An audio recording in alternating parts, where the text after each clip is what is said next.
Assalamu alaikum dear viewers and welcome to the guide of perfect English for 1 second. আজকে আমরা শিখব টেন্সের আরো একটি গুরুত্বপূর্ণ ক্লাস, কিভাবে প্রেজেন্ট ইনডিফিনিট টেন্সে হ্যাভ ভার্বস ব্যবহার করে বাক্য বানাতে হয়। যেমন আমি এখানে নিয়েছি বরাবরের মতোই সাবজেক্ট এবং নিয়েছি হ্যাভ এবং হ্যাজ, ভার্বস নিয়েছি নাউন। যেমন উদাহরণের সাথে বুঝিয়ে দিচ্ছি, যেমন I have dash mobile, I have a mobile. বরাবরের মতো আরো একটি কথা বলতে হয়, পূর্বের ক্লাসগুলোতে আমি বলেছিলাম 6 ধরনের বাক্য আমরা বানাতে পারি। 6 ধরনের কথা আমরা দৈনন্দিন জীবনে বলে থাকি, যেমন হা বোধক, না বোধক, হ্যাভ ভার্বস যুক্ত হা বোধক, হ্যাভ ভার্ব যুক্ত না বোধক, WH এবং হ্যাভ ভার্ব যুক্ত হা বোধক, WH এবং হ্যাভ ভার্ব যুক্ত না বোধক। এই মোট 6 ধরনের বাক্য আমরা দৈনন্দিন জীবনে ব্যবহার করি। যেমন আমার একটি মোবাইল আছে, আই হ্যাভ আ মোবাইল। আমার একটি মোবাইল নেই, I don't have a mobile. আমার কি একটি মোবাইল আছে, হ্যাভ আই আ মোবাইল। আমার কি একটি মোবাইল আছে, আমার কি একটি মোবাইল নেই, have I not a mobile. আপনি যদি কন্ট্রাকশন ফর্মে বলছেন, হ্যাভেন্ট বলতে পারেন, হ্যাভেন্ট। হ্যাভ নট এবং হ্যাজ নট এর সংক্ষিপ্ত কন্ট্রাকশন ফর্ম হচ্ছে হ্যাভ, এর কন্ট্রাকশন ফর্ম হচ্ছে হ্যাভেন্ট। হ্যাজ এর, হ্যাজ নট এর কন্ট্রাকশন ফর্ম হচ্ছে হ্যাজেন্ট। যেমন আমি বলতে চাই যে আমার কেন একটি মোবাইল আছে, why have I a mobile, why have I not a mobile. ঠিক তেমনি ভাবে আমাদের একটি মোবাইল আছে, we have a mobile, we don't have a mobile. Have we a mobile, have we not a mobile. When have we a mobile, when have we a not, when have we not a mobile. ঠিক তেমনি ভাবে যেমন করিমের একটি laptop আছে, করিম has a laptop. করিমের একটি laptop আছে।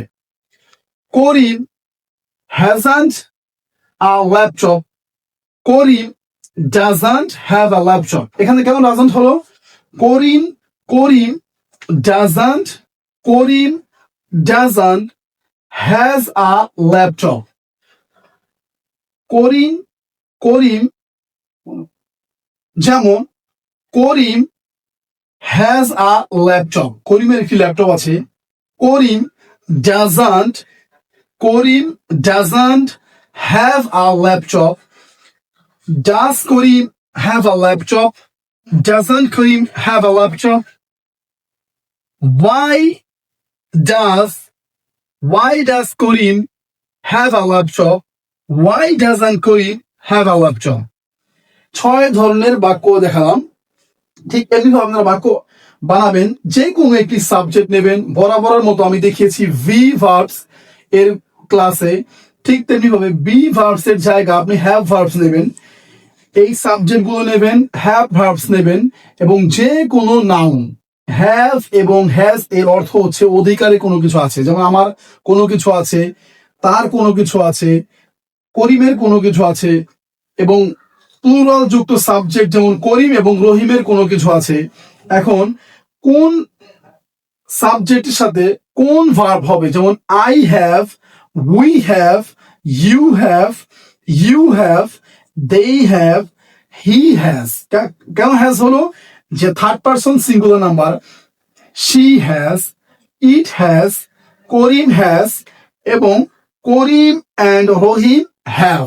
করিম এবং রহিম কেন হ্যাভ হলো, করিম এবং রহিম হচ্ছে প্লুরাল সাবজেক্ট। এরপরে নাউন নেবেন, যে কোনো ধরনের নাউন, মোবাইল, ল্যাপটপ। আপনার কোনো কিছু আছে, যেমন আমার একটি গরু আছে, আই হ্যাভ এ খাও। ঠিক আছে, করিমের একটি গরু আছে, করিম হ্যাজ এ খাও। এমনি ভাবে কিভাবে হা বোধক, না বোধক এবং হ্যাভ ভার্ব যুক্ত হা বোধক এবং না বোধক, এবং WH এবং হ্যাভ ভার্ব যুক্ত হা বোধক এবং WH এবং হ্যাভ ভার্ব যুক্ত না বোধক বাক্য বানাতে হয়। আমি আরো একটি উদাহরণ দিচ্ছি শেষবারের মতো। যেমন they have dash, they have pen, তাদের একটি কলম আছে। দে ডোন্ট হ্যাভ পেন তাদের একটি কলম নেই।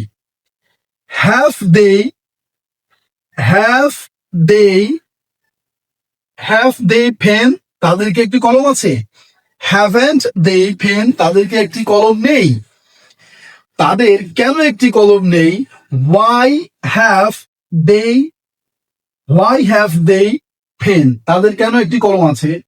ওয়াই হ্যাভেন্ট দে পেন তাদের কেন একটি কলম নেই? এমনি ভাবে খুব সহজ বাক্য বানানো, খুবই সহজ। আপনি প্রথমে বরাবরের মতো সাবজেক্ট নেবেন, হ্যাভ ভার্ব এবং হ্যাজ ভার্ব, যেই সাবজেক্টের সাথে যেই ভার্ব হয় সেই ভার্ব নেবেন এবং বরাবরের মতো এখানে নাউন নেবেন, যে কোনো ধরনের নাউন।